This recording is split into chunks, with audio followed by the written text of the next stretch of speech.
Take my hand and come with me, darling, down to the shoreline. Hello and welcome to the Nature Garden Podcast with me, Carl Steinson, and the weekending show team from Lionheart Radio.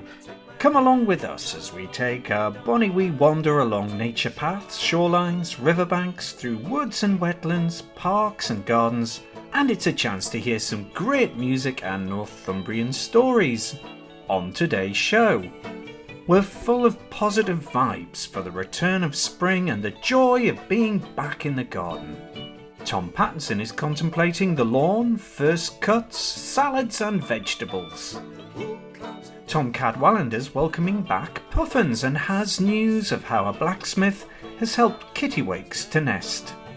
Steve Lowe's venturing out on Long Nanny with some young adventurers, plus some top tips for the garden from Tom P, all coming up on the Nature Garden Podcast.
Oh, it's so good to be back here on the podcast, back on the radio, in the studio in person, back as a pre-record and back in the garden and countryside. Isn't it just flipping fantastic, spring?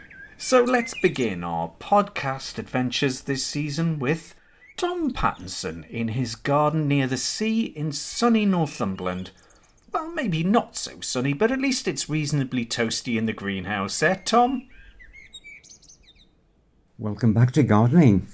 For many people, this is the first opportunity to get out into the garden. The daylight is extended, hopefully warmer days, and it's enticing to do as much as you can in a single day. That's not the way to go about it, though, not like a bull in the china shop. If you haven't been out there working on the garden for months on end, which is quite possible for some people, for goodness sake, just take it easy. Set yourself limited targets and have a cup of tea or a cup of coffee in between. Take a break now and again. There's a lot of things on your mind possibly in terms of what you want to plant, what you want to do. And of course, first and foremost, it's traditional. Everyone gets the lawnmower out. It's been laid up for many for months on end. And of course, you need to make sure it's working correctly. And everyone does this, I'm sure, if you've got any sense at all. Go over the grassed area and clear all the debris away. That's not going to do the cutting blades, whatever the type of lawnmower you have, any good if they get fouled up with twigs and debris that's been there for most of the winter period. Another point, if you're cutting the lawn, start with the cutting blades raised slightly less than you had them last summer, even going into autumn. Slightly high for the first cut, and then gradually, as the weeks go by, lower the blades to the height that you want. Now, there's a big decision I make at the beginning of every year. I used to have a beautiful lawn. I love it now, but beautiful and pristine in the sense that it's an ornamental feature. Get rid of all the weeds in there, use chemicals, selective weed killers to get them all out, rake it, feed it, all those things, and make it just a joy to look at. But that was the big problem for me. Lots of people have gone towards a more natural lawn where it's there, it's green, and it's not just the grass, it's green, inverted commas, in the sense that it's eco-friendly. It encourages flora and fauna. By flora, I mean those things some people call weeds they want to get rid of, but are a boon to pollinating insects. I cut the lawn so it looks tidy all of the time, but the period from late May until the middle at least of June, I don't cut for a month or so. And I can easily rescue the lawn after that, get back to its normal cut level. But this encourages all those weeds or wildflowers to you and me, I guess, and the bees and pollinating insects and butterflies. And it's just the best thing you can do for a lawn. And even the RHS were at one stage saying, how to treat your lawn, how to keep it pristine, how to get rid of the weeds. And they're even encouraging people now, the Royal Horticultural Society, to just ease off a bit and let some wildflowers come in occasionally. Lawns. They're going to take up your time at least once a week, if you have them, for the rest of the season. And they're a lovely area, green and out there to walk on. Use them, for goodness sake. Get them used, that's what they're there for. Next up for me is one or two vegetables. I love my fresh vegetables, so potatoes are first on the list. Here's another tradition in this neck of the woods, everywhere I guess, that, even on television programmes, they've got to be planting their early potatoes, first earlies. And that's the crop that will be ready for about near the end of June. You generally give them about 8 to 10 weeks of growing period from planting to digging them up, from fork to fork if you wish, or from trowel to fork lifting them up. So if you get them done this weekend, with a bit of luck, you'll have one or two for the first boiling, the first taste, before the end of June. I put them down now, get them down to about 6 inches below the surface. This depth because there's still frost around, and it will take them 2 to 3 weeks to reach the surface at least. And then when they reach the surface, the shoots come up, they're very tender, so you have to cover them over, earth up the potatoes at either side, pull the soil up to form a sort of a triangle over the plant, and that protects them from the frost in the early days. More about little salad crops you can grow in a minute or two. Sound the flute, now it's mute. Birds delight day and night, nightingale in the dale, lark in sky, merrily, merrily, merrily to welcome in the year. Wonderful words of innocence by William Blake to welcome in spring, and Tom Cadwallender is most definitely in the springtime groove with the real signs of spring here and there. And here's something coming up that, well, I never knew about puffins. Over to you, Tom Cadwallender. We're looking for signs of spring right from kind of mid-March and towards the end of March as well, because we really want to see the end of winter, don't we? And one of the best signs for me is when we see auks, the guillemots and razorbills, and particularly the puffins coming close in shore, because the idea is they've got to get back early into their nest sites. The first ones back always get the best sites, but there's always a risk. And we get these false springs, don't we? And where the sea goes calm, the temperature rises a little, and the sun shines, and we're kind of thinking, oh, it's just here. But actually, the birds are the same, and they do get caught early on, like that, And because what can happen is that the sea can turn rough, and they can't feed, and it's okay when they're out at sea because the breaking waves doesn't really affect them there because they can feed quite easily. But when they come inshore, they really are victim to the vagaries of kind of rough seas. And if they can't feed, they become really quite weak. And they then become kind of prey and victim to either just starvation or indeed predators like the greater black-backed gull, and they just gobble these poor unfortunate birds up. But yes, we've turned that corner a little bit, and I was on Coquet Island last week, and it was fantastic actually because we have turned the corner and fake spring's gone. We're actually in spring. and the puffins were gathering in great rafts around the island. They hadn't actually got back onto the island at that point. And I tell you what, it was so atmospheric. It was fantastic. There must have been 15,000 puffins around the island, and they were just sort of rafting, and the sea was so calm, and it was brilliant. And they would just sort of gently sort of lift, and they would scoot around. Some of them would fly over the island, trying to they were prospecting, really, just plucking up courage to make that first landfall onto the island to start their breeding season. But puffins are so iconic to Northumberland, really, and the offshore islands are really quite important. The Farne Islands and Coquet Island are really there in terms of their importance to this breeding species. But I tell you, the atmosphere and just of those birds and their tens of thousands just waiting to come onto the island is brilliant. And when they do get on the island, they're quite ungainly. And I'm sure everyone's familiar with what a puffin looks like. You know, the black and white bird with orange legs and feet. But it's got this colourful bill, this kind of what appears to be stripy, but actually they're grooves. And we can age these puffins by the number of grooves that they have. And these colourful kind of plates that they have, they will lose them in the wintertime. But actually they'll have them back on, ready for the breeding season, ready for displaying. So yes, we can actually age them. We know how old they are by virtue of their plates. So yes, they're going to be gathering up and getting ready to breed, and they'll be excavating nest sites. They'll be renovating, fettling up, if you like, fettling up their nest sites, ready for the new season. It's brilliant, actually. You know, one of the kind of local names for puffin is the Tommy Noddy. And you think, well, where on earth did that come from? And really, it's a name. Well, Tommy is thought to be just because it's a kind of a common name, but Noddy is a derivation of what people think is, you know, quite silly, quite stupid people, and it's not a very nice thing, but.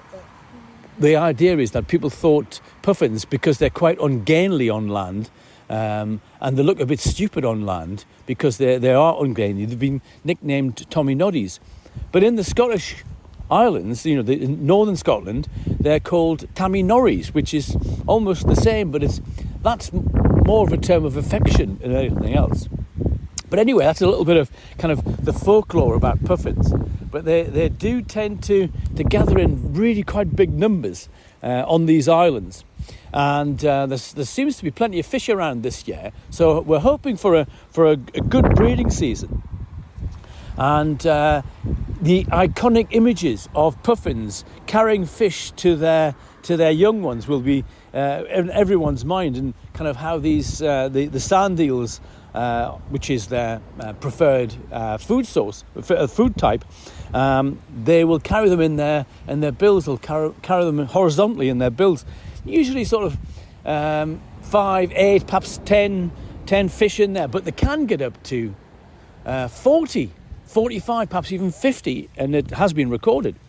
And how they do it is that their tongue has a little series of barbs, and in the top of their mouth has a little series of barbs, and they manage to sort of lock the prey into those barbs, and they can hold them just in place, and they can actually go and catch more whilst they've got fish in their mouths. Absolutely amazing, really, when you think about it, how they can carry so many fish.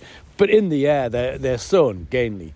Really are. They're very small wings, just whiz. They appear to be whizzing, but they can travel up to 40 kilometres for their food. They like to be in the Farne Deeps. That's one of their favourite places. But yeah, they will fly that far, but they don't fly very well. It's when they're underwater. That's when they come alive. Become. It's the same with all of the auks, the guillemots and the razorbills that we have on our Northumberland coast. They come alive when they're in the sea, when they're almost flying underwater, which is quite something. And they can dive up to something like sort of 30, 40 feet in search of their food. So they're masters of the sea, really, not like when you see them on land and they kind of and they waddle away. But yes, harbingers of spring are the puffins and the guillemots and the razorbills, because they're some of the earliest birds that we have coming back into the area for the readying themselves for the new breeding season. It's great. I love it. It's absolutely fantastic. But anyway, there we go. Puffins, and get out to see them if you can, folks. Now, we've been hearing over time how the Cresswell Peel Tower project has been progressing. Here's Steve Lowe with an update and an exciting project to encourage pollinators. Bees and Trees at Cresswell is the next step in a community-led initiative which has already met with acclaim for our work on restoring the 14th century peel tower on the Northumberland coast. And when taking a lease on the building, we also took on a walled garden which formerly produced food for Cresswell Hall, which has sadly disappeared. One of 3 of the gardens, this is actually the smallest, but it gets bigger every time you visit. Hidden behind its locked doors and giant walls is a gem which we want to share with everybody, and indeed everyone who sees it falls in love. This has meant we have had a great support from volunteers to date, despite a pandemic. We asked the community what they wanted, and at the top of the list was an orchard and bees. Finding 2 original fruit trees, one of which was a quince, confirmed that this was a priority for us, and we decided to include species that would have been used during the period when the tower itself was in use, things like medlar. Donations of plants and cuttings over the last few months have allowed it to become a busy place, full of colour and natural sound. Wildlife has thrived, and it's a perfect time to start planting our orchard and sharing beekeeping skills with new local people, many of whom have already signed up. The garden offers lots of things for all sorts of groups and individuals, and perfectly complements the history of the site. Our most heard word is wow. We will never tire of hearing that. Let's hope you'll help us to achieve that aim. Tom Pattinson is planning salad crops and successive sowing, and he's also planning to grow a favourite of summertime and tennis fans and, well, me actually. Yes, lush red strawberries, just in time for Wimbledon. Whether you're growing salad crops for the first time, vegetables for the first time, or you've been growing them all your life, you really must start off as the season, I believe, with some lettuce and radish. And it's not the type of lettuce that you grow on for weeks on end and then it forms a heart in the centre. You pick it and you use it in the kitchen, possibly over a week, we'll say, and then it's finished. I have been using for years the cut and come again type, the leaf lettuce, because when you sow those, within 2 or 3 weeks of sowing them, you have tiny leaves, micro leaves, which can be used in food, salads, all sorts. And then the larger leaves, keep them fresh by giving them as much water as possible. Don't let them dry out, that is, make sure that the soil is well drained, of course, but failure to water, and they have not only do they collapse slightly, the leaves, but they also develop a bitter taste. So watering's key to growing lettuce. My leaf lettuce, I've been growing it all throughout the year actually. I grow it in pots in the cold greenhouse because it's unheated. I don't use any artificial heat in there. Over winter, got a good crop in about six different large pots at the moment. We're still using those daily for salads and sandwiches, etc. And they're really good value for money.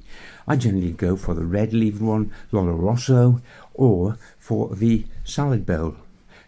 Leaf lettuce. That's my starter. The other thing is radishes, for goodness sake. There's such a wide variety of radishes. They're so easy to grow. Don't sow them thickly, sow them fairly thinly in the row, and a week or 2 or 3 or 4, you've got them, say within 3 weeks of sowing, you're starting to harvest them, and they can go on for quite a while. And with these 2 crops, an important thing is successive sowing. 2-3 weeks, say, into starting to use them, then you sow another row, or if it's grown in a container, sow another container or 2 to back up when those have gone off, when they've run their course, those plants.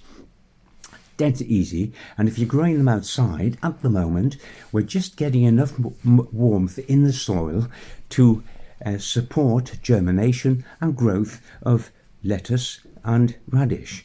But I help it a bit by putting a cloche covered dome over where the row is going to be for a week or so beforehand. That gives some protection to the soil, increases the warmth there, and they'll grow well under there until they're germinated.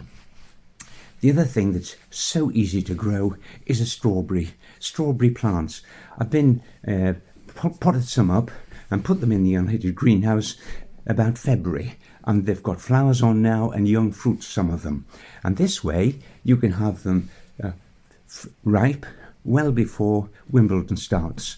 And that's the target I aim for every year in pots. And it's surprising how many fruits you can get on a single strawberry plant in a large pot.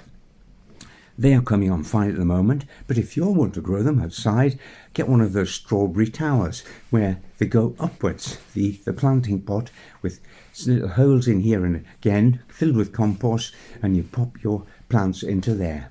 They can grow in any sort of container, a little bit of sunshine occasionally, and really worthwhile trying. Also at the moment, vegetables aside, lawn aside, I'm looking at the shrubs out in the garden, and I've had shrubs flowering throughout winter.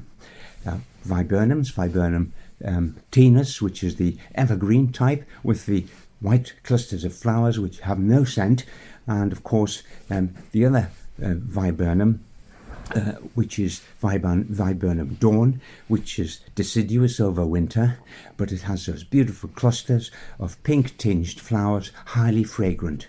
They've been grown over winter, and also in the garden there's the yellow jasmine, Jasminum nudiflorum. 3 hardy types of plants. They've just rounded off their flowering now, and I need to prune them. This is the time to prune those, so they can get a new growth which will mature over this coming summer period and flower for you again next winter. There are also 2 or 3 spring flowering shrubs which are flowering now. They need pruning fairly soon. I'll mention those shortly. But I've got to say at the moment, it's time for a cup of tea, I reckon. Carl.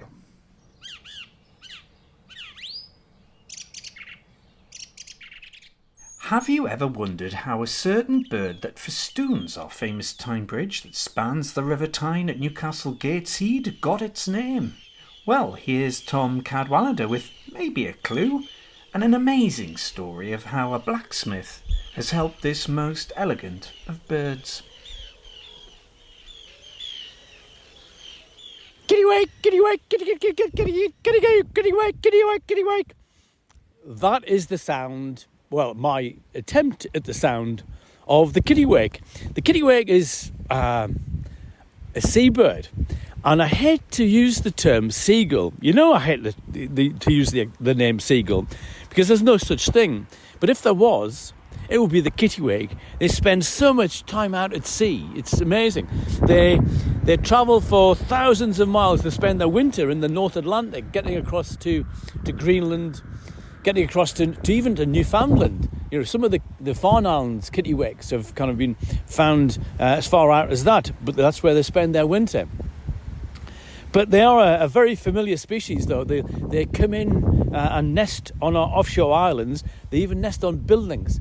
But if you go to Newcastle, it's incredible, actually. You go to Newcastle, and I was there just a couple of weeks ago, and the kittiwakes were on the Baltic, the flour mill, you know, the art gallery. They're on there. They're on those ledges.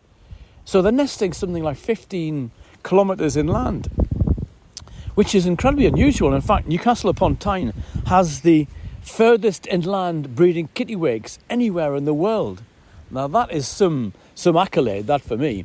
But they're on the Tyne Bridge, they're on the nearby buildings, but famously, they're on the Baltic flour mill, the gallery. It's great. You go and see them. It's fantastic. And you can, even in the city centre, you can hear the kittiwake, kittiwake, kittiwake, kittiwake, kittiwake, kittiwake. It's like being on the Farns or the Coquet or something like that. It's great. But they're beautiful birds. And they haven't got any markings at all on their heads, on their bodies. They're pure white. When their wings are grey with dark wingtips, and they've got this beautiful yellow bill, and they've got black legs as well. And you can see them on the coast. You see them on cliffs, Howick, Cullenose Point, sea houses, and they're nesting there. But it's the best seen actually on the islands. The Farne Islands has a great colony of them, and we've been doing some work on Coquet Island. The RSPB staff and us volunteers have been trying to create nesting ledges, because that's what they like to sit on. But we're trying to assist them to encourage more nesting, because the population is under some pressure, and we're trying to give it a helping hand. So what we did on Coquet was that we made nest ledges and just sort of used some chisels and tried to make ledges. But also we got the idea that let's create some artificial ledges, and we made it's the royal we. I should say Stephen Lunn, the blacksmith from Red Row, made these what we call kittiwake hammocks, and they're just semicircles of steel rod with a plate across it, so they become like a hammock. And we drill holes in the rock face where there's no ledges, and we fix these artificial nests in place. Last year we put up 25, and this year we've put up another 25. So we've got 50 artificial nests, and the colonies just growing. And it's amazing, actually. The kittiwakes really jumped straight back onto the nests. And whilst we were out there last week, we hadn't seen any kittiwakes, and we kind of, after we'd fitted the artificial nests, we went away for a cup of tea, and we came back, and you wouldn't believe it, there were kittiwakes actually sitting on the new hammocks that we'd made. It was such an unbelievable thing. So fingers crossed that these hammocks are going to really make a big difference in terms of the nesting success, the breeding success of one of the most attractive seabirds that we've got. They really are incredibly elegant, and a true seagull. I hate saying that, really, but they're fantastic. But yes, it's just some evidence that birds just need a helping hand, and this is one way of doing it, by creating these artificial nests, and we're making a difference. And I tell you, it's such a great idea. I think it's fantastic, and I shall report back in due course on what sort of breeding season we've had, or they've had. Good luck to them then. I'm looking forward to another good year on the Seabird Islands. Great stuff. Steve Lowe from the Northumberland Rivers Trust is looking at ways to get involved, literally at grassroots level, and how we can all do something good for our communities and the environment. This week he's with some young adventurers. Hi there, this is Steve Lowe here from the Long Nanny in Northumberland, who have been in to West Fleetham Wood today doing some work with the young adventurers, and I've got Alana with me. Hiya. Hello. Hi. Have you had a good day, firstly? I've had a brilliant day. It's been great outside, yeah. Sun shining. Brilliant. It's been beautiful, yeah. Yeah, lots of birds singing as well today, isn't there? Yeah, loads. It's been great. Yeah, and what have you been doing today then? Well, we've been planting trees in areas where Storm Arwen has hit, like clearing quite a lot of branches and brambles and stuff. Yeah, just to make the footpath a bit easier for people. Yeah, make the footpath easier for people who'd like to walk down there. Fantastic, yeah. Oh, and then we've tried to do some work to help fish as well, haven't we? So, which is great. Mm-hmm. And it's a lovely little spot as well. It's beautiful, yeah. There's a lovely river going through it, yeah. Yeah. So how long have you been with the young adventurers? 2 years. 2 years? 2 years volunteering. Yeah, it's great. You've enjoyed it? Yeah, we've got loads of opportunities and experiences. Yeah, it's great helping. What else have you done then? Well, we've been on the Farne Islands making clay clay terns All to right. help reintroduce terns back onto the Farne Islands, which is really interesting. Excellent. And just helping like the community as well, like in sea houses, clearing up kind of like litter, doing litter picks on the beaches. It's been great. Yeah. Excellent. Well, I mean, I think that sort of stuff is really, really rewarding as well, isn't it? And yeah. you obviously got a nice little crew of people as well chatting. Yeah. So you all seem to get on well. Yeah, all friends, so Yeah, it's great. that's what you say, but you've probably left half of them down there underneath some of those trees, have you? No, I'm only joking. Yeah. So, and just from an interest point of view, you've obviously got a little bit interested in the environment. Is this something you're hoping to pursue into the future? I'd definitely like to continue doing stuff like this. I really enjoy it. Yeah. I'm not completely sure what to do when No, I'm of course older, not. but Yeah. no, I really, really enjoy being outside and helping. It's great. And of course, you've been able to do this through lockdown and stuff like that as well, have you? Well, yeah, since we live in quite a natural area, quite rural, it's great to go out into the nature. And I mean, me and my family have done litter picks, just us. So, yeah. Yeah. Well, I think that's an easy way to make a difference, isn't it? You know, pick up after someone else, but it'd be better if they didn't drop it in the first place. But we all know that, don't we? Yeah. Well, I mean, I've had a fab day as well, and I'm just off to trudge along with us now. You go back and you can, you know, have a shower and put your feet up and everything like that. But no, it's been lovely meeting you guys, and I know I'm going to be doing some more work with you in a couple of months, so we'll look forward to that. Yeah. Thanks very much. Thank you very much. Cheers. And so, to the sound of War Blackbird and Catherine Tickell and her band playing the Morpeth Rant. Ooh, by the way, speaking of Morpeth, please do check out the Morpeth Northumbrian Gathering online Saturday the 23rd of April for great Northumbrian music and poetry, and you can find out more at northumbriana.org.uk. That's northumbriana.org.uk/gathering. Well, here's Tom with some things to be getting on with in the garden. So it's job for the week time. I've been enjoying the golden forsythia in the garden, 2 plants exactly at the top of the drive. They have been amazing recently for the past few weeks, but I see the flowers are starting to fade. There's still colour there from a distance. They don't bear close inspection, those flowers, but they look quite good still. As soon as they've given of their best, I step in, and pruning them is quite necessary as far as I'm concerned, because if I don't prune them, they'll just grow taller and taller year on year, and I need them to be a reasonable size in proportion to the other plants in the garden.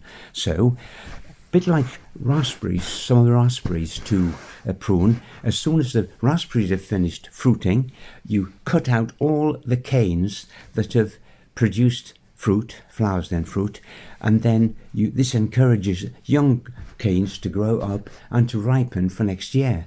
It's quite the same with forsythia. All those stems that have borne the golden flowers, cut those out and you'll see there's young shoots coming up already, quite a bit of growth on them. Well, they will mature over the summer and they will give next year's beautiful display. That's the forsythia, which I'm pruning as soon as it's finished flowering.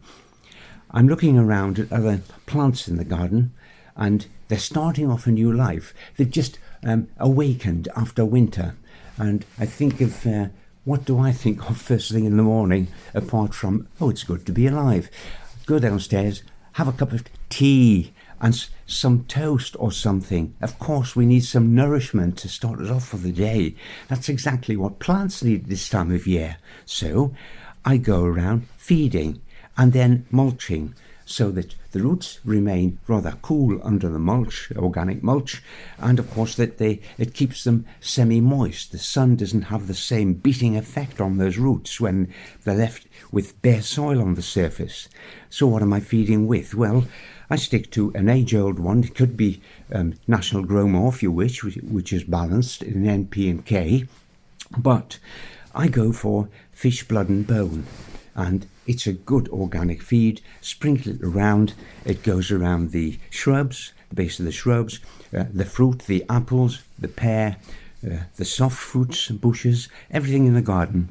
I go around with that mulch. And of course, before I plant any vegetables, I put a sprinkling over the surface of the vegetable bed fork it lightly in, and then I plant them. So a good old feed for them. Make sure that they're happy. And of course the cup of tea equivalent is watering throughout the summer. and even now, if you just planted something, water it in. Plants need that food and water, not quite daily, but they need a regular supply. Don't forget that. It's the best possible start for them.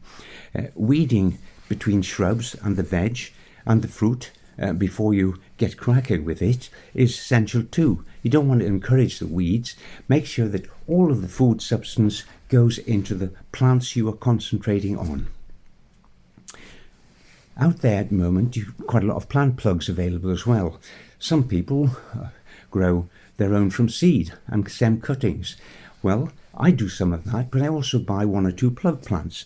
Can be some vegetables, but mainly it's 1 or 2 ornamental flowers. If you're getting the ornamentals at the moment, I'm talking half-hardy annuals for bedding or containers.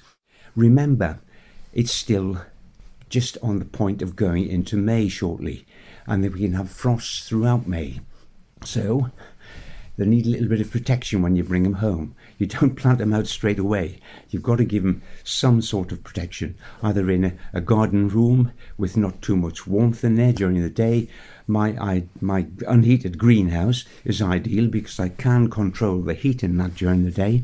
And especially if you're buying young tomato plants. I see lots of young tomato plants on sale at the moment. They don't like a cold night.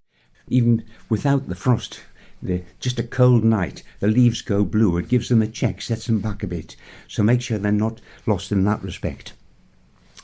I can control the greenhouse temperatures fairly easily by opening the shutters, closing down early, and keeping an eye on how the plants are developing. It's a bit of a juggling act at the moment out there in the garden, but I love it. Spring's here, it's Easter weekend, get a start, take it easy, but enjoy your gardening for goodness sake.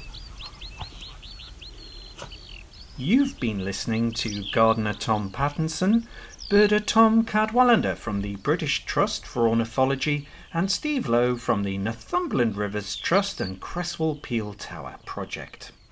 I'm Carl Steinson, and don't forget you can listen back to all the previous reports we've done on the Nature Garden podcast. That's the Nature Garden podcast. Enjoy your gardening and time outdoors with nature, and we'll see you live in a couple of weeks' time. Happy Easter, and bye for now.